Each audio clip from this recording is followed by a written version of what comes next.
கர்த்தருடைய பரிசுத்த நாமத்திற்கு ஸ்தோத்திரம் உண்டாவதாக. இன்றைய ஜீவவார்த்தை நிகழ்ச்சியை கேட்டுக்கொண்டிருக்கும் அனைவரையும் கர்த்தருடைய பரிசுத்த நாமத்தினால் வாழ்த்துகிறேன், ஆசீர்வதிக்கிறேன்.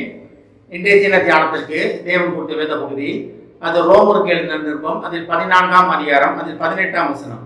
ரோமர் 14:18. இவைகளிலே கிறிஸ்துவுக்கு ஊழியம் செய்கிறவன் தேவனுக்கு பிரியனும் மனுஷரால் அங்கீகரிக்கப்பட்டவனுமாய் இருக்கிறான். இன்றைய தினம் இதை கேட்டுக்கொண்டிருக்கும் தேவ பிள்ளைகளே, இதில் ஒரு 2 காரியங்கள் சொல்லப்பட்டிருக்கிறது.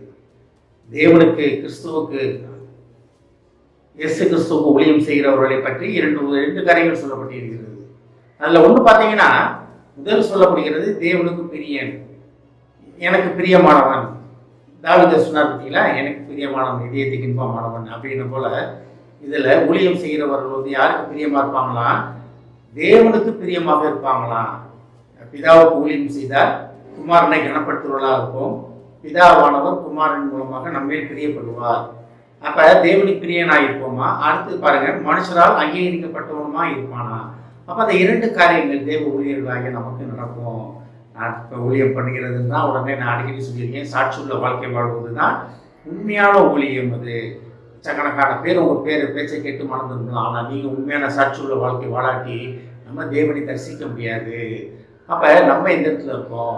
இதை கேட்டுக்கொண்டிருக்கும் அனைவரும் எந்த இடத்துல இருக்கோம்? நம்ம தேவனுக்கு ஊழியம் செய்கிறோம் என்று சொல்லிட்டு சாட்சியுள்ள வாழ்க்கை வாழாமல் நம்ம மனம்போல் வாழ்ந்து கொண்டிருக்கிறோமா? தேவனை பிரியப்படுத்தும் காரியங்கள் நம்ம ஈடுபடுகிறோமா? தேவனை பிரியப்படுத்தும் காரியத்தில் நம்ம ஈடுபட்டால் ஆட்டோமேட்டிக்காக மனுஷரால் அங்கீகரிக்கப்படுவோம். இதை கேட்டுக்கொண்டு தேவ ஜனமே, இதுக்கு முன்னால் ஒரு காரியம் சொல்லப்பட்டிருக்கிறது. முந்தின அவசரத்தில் தேவனுடைய ராஜ்யம் புசிப்பும் குடிப்பும் அல்ல, அது நீதியும் சமாதானமும் பரிசாவையினதாகவும் சந்தோஷமுமா இருக்கிறது. அப்போ நீதியும் சமாதானமும் பரிசாவையில் வந்தாலும் சந்தோஷத்தால் இருக்கிறது. அப்போ நீதியும் சமாதானம், தேவ நீதி நம்ம தருகிறதா?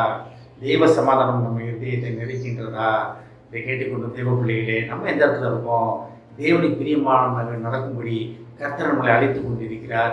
இது ரொம்ப ஈஸியான காரியம், ரொம்ப பெரிய பிரச்சனை, ரொம்ப கஷ்டமான காரியம்லாம் கிடையாது.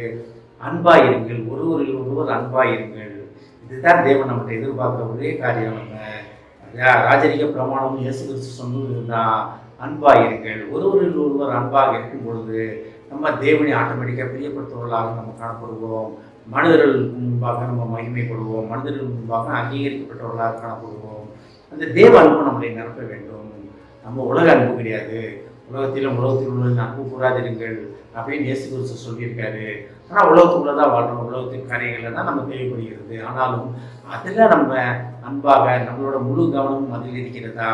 இல்லை அதை நமக்கு கொடுத்த தேவனை நம்ம பிரியப்படுத்தும்படியாக நம்ம நடந்து கொண்டிருக்கிறோமா? ஒருவரில் ஒருவர் அன்பாக இருந்தாலே கட்டளைகளை அனைத்தும் நிறைவேற்றுவதாக காணப்படுவோம். 1 Corinthians 13ஆம் அதிகாரமே அதான் சொல்லுது, அன்பாக இருப்பதுனா என்ன, அன்புனா என்ன பண்ணுவோம் அப்படின்னு சொல்லப்படுகிறது. அப்போ நம்ம தேவனை பிரியப்படுத்த வேண்டும் என்று நம்ம நினைத்தோம்னா, தேவனுக்கு மனுஷனால் அங்கீகரிக்கப்பட வேண்டும் என்று நினைத்தோம்னா, உண்மையான அன்பு, உள்ளத்தில் உள்ள தூய அன்பு, உங்கள் காசை பிடிங்கிருக்கலாம், உங்களை ஏமாற்றிருக்கலாம், உங்களை என்ன பண்ணியிருக்கலாம், உங்களை கேவலமாக பேசியிருக்கலாம், உங்களை பொது வெளிகளில் உங்களை கேவலப்படுத்தியிருக்கலாம், உங்களை என்னமோ பண்ணியிருக்கலாம், உங்களுக்கு வர வேண்டியது என்ன வேணால் உங்களை ஏமாற்றிருக்கலாம். கவலைப்படாதீங்க, இது அன்பாயிருங்கள். அவங்க பண்ணதுக்கு நான் பதில் செய்வேன், அவங்க பண்ணிட்டாங்க, என்னை இப்படி சொல்லிட்டாங்க, அதுக்கு பதில் நான் செய்ய விடவே மாட்டேன் அப்படின்னு நினச்சிங்கன்னா உண்மையிலே தேவ அன்பு கூட கிடையாது. அப்போ தேவனுக்கு பிரியமாக நடக்கும்படி கர்த்தருடைய தினம் நம்ம அழைக்கிறார். நம்ம எந்த இடத்துல இருக்கோம்? தேவனுக்கு பிரியமாக நடக்கும்படி தேவ அழைப்பை ஏற்றுக்கொண்டு தேவ சமூகத்தில் காத்திருப்போம். ஆமென். ஜெபிப்போம். எங்களை அதிகமான அன்பின் பரலோக பிதாவே, தேவனுக்கு பிரியனாகவும் மனிதரால் அங்கீகரிக்கப்பட்டவர்களாகவும் நாங்கள் இருப்போம் என்று நீ சொன்னதற்காக நன்றியாகிறேன். உமக்கு சாட்சியுள்ள வாழ்க்கை வாழ்ம்பொழுது, உமக்கு ஊழியம் செய்யும் பொழுது அவனை இந்த காரியங்கள் அனைத்தும் எங்களுக்கு நடக்கும் என்பதை புரிந்து கொள்ள மாட்டோம்.